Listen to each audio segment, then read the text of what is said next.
السلام علیکم ورحمۃ اللہ وبرکاتہ۔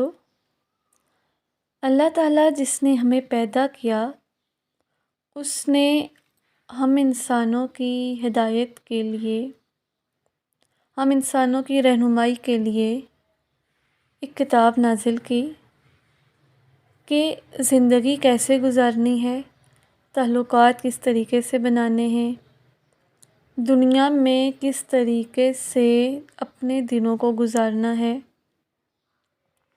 ہمیں ہر ایک معاملے میں رہنمائی کرتی گئی ہے۔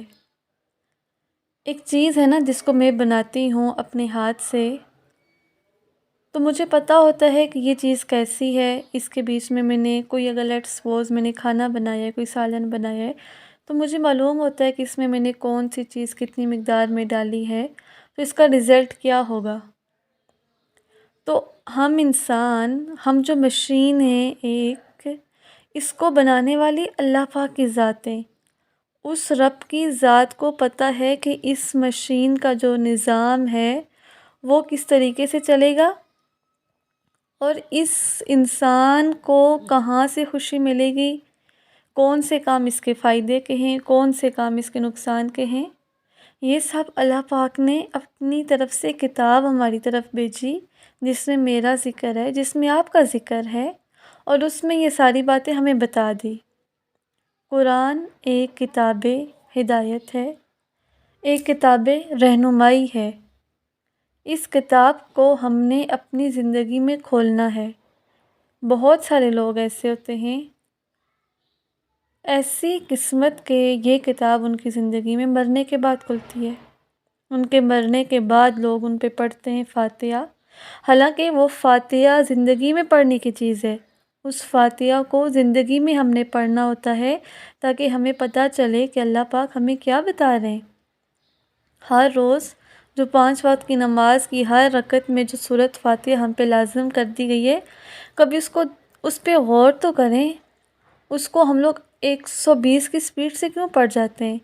کبھی اس پہ انالیسس تو کیا کریں گے، کیا چیز ہے ایسی اس میں کہ جو اللہ نے اس کو ہر نماز میں لازم کر دیا ہے۔ جس نے سورہ فاتحہ نہیں پڑھی اس کی نماز نہیں ہے۔ اس کے الفاظ پہ تو غور کریں ذرا، اس میں کیا چیز ہے۔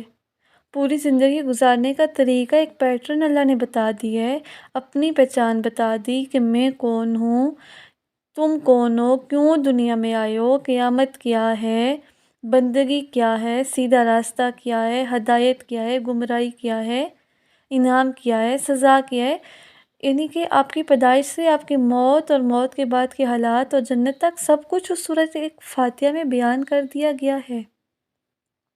اس سورۃ فاتحہ کی تفسیروں کے لیے اگر آپ اس کو کوئی سمجھنا چاہے تو کئی مہینے لگ جائیں۔ اتنی چیزیں اس کے اندر اللہ پاک نے بتا دی ہیں۔ ایک ایک لفظ پہ بات کرنے والوں نے بات کی ہے۔ یہاں پہ الحمد کیوں آیا ہے، ال کیوں آیا ہے، یہاں پہ صرف حمد کیوں نہیں آیا، یہاں پہ نحمدہ کیوں نہیں آیا ہے، یہ چیز کیوں نہیں آئی، یہ چیز کیوں آئی ہے۔ تو اس قرآن پہ غور کریں۔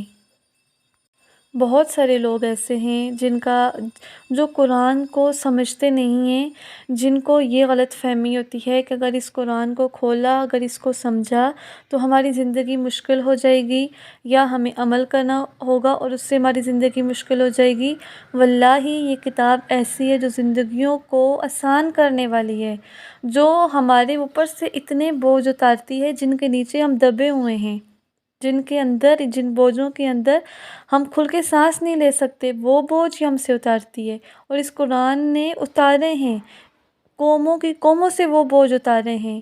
کبھی امیجن تو کریں اس وقت کو کہ جہاں پہ لوگ کس طرح کی زندگی گزارتے تھے، ایک دوسرے کے ساتھ کیسی نفرتیں تھی، ظلم اور قتل، اور عورت کی کیا عزت تھی۔ اس مکہ کے دور میں جا کے تو دیکھیں، اور پھر اس قرآن نے آ کے جو تبدیلیاں لائی ہیں، دنیا کے سب سے بہترین لوگ پھر وہاں پہ ہوئے۔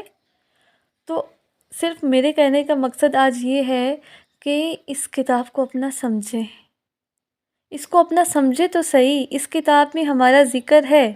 اللہ پاک خود قرآن میں کہتے ہیں کہ اس کتاب میں تمہارا ذکر ہے۔ کوئی چیز ہماری اپنی ہوتی ہے نا، تو ہم اس کو کس طرح سے ٹریٹ کرتے ہیں۔ تو اس قرآن کو اپنا سمجھنا ہے ہم نے۔ یہ میری کتاب ہے، یہ آپ کی کتاب ہے، اس میں ہماری باتیں ہیں، یہ ہمارے طرف ایک پیغام ہے اللہ کی طرف آنے والا۔ اس کو وقت تو دیں، اس کو اپنی زندگی میں لائیں تو صحیح، اس کو کھولیں تو صحیح اپنی زندگی میں۔ بہت سارے لوگ ہوتے ہیں جن کا یہ گمان قرآن سے ریلیٹ ہوتا ہے کہ ہم اس کو روز تلاوت کر دیتے ہیں، یا کبھی ہم صبح کے وقت کر دیتے ہیں، یا ہفتے میں ایک دفعہ کر دیتے ہیں، یا ہم اس کی ٹرانسلیشن دیکھ لیتے ہیں۔ وہ سب چیزیں ٹھیک ہیں، آپ اس کی تلاوت کرتے ہیں روز، آپ کو ایک لفظ پہ 10 نیکیاں ملیں گی، لیکن اگر اس کی بیسک جو مقصد تھا، اگر آپ نے اس سے رہنمائی نہیں لی، اگر آپ کو نہیں معلوم، اگر آپ کو پتہ ہی نہیں ہے کس سے رہنمائی لینی ہے، تو پھر ہم اپنی زندگی کو کس طریقے سے سیدھے راستے کی طرف لے کے جائیں گے؟ تو قرآن کو اپنی زندگیوں میں کھولنا ہے۔ یہ نہیں سمجھیں کہ اگر میں نے اس کتاب کو وقت دیا تو میرے باقی دنیا کے کام ڈسٹرب ہوں گے۔ واللہ یہ اللہ کا وعدہ ہے، اگر ہم اپنی زندگی میں اللہ کے حکموں کے مطابق چلیں، اللہ کی کتاب کو لے کے آئیں، اگر ہم اس کو سیکھیں اور اس کے مطابق زندگی گزاریں، تو اللہ کہتے ہیں کہ جو میرے لیے وقت نکالتا ہے، میں تو اس کے کام اپنے ہاتھ میں لے لیتا ہوں، پھر اس کے کام اس کے لیے آسان ہو جاتے ہیں۔ جو مجھے یاد کرتا ہے اس کی زندگی میں آسان کر دیتا ہوں، اور جو میری یاد سے منہ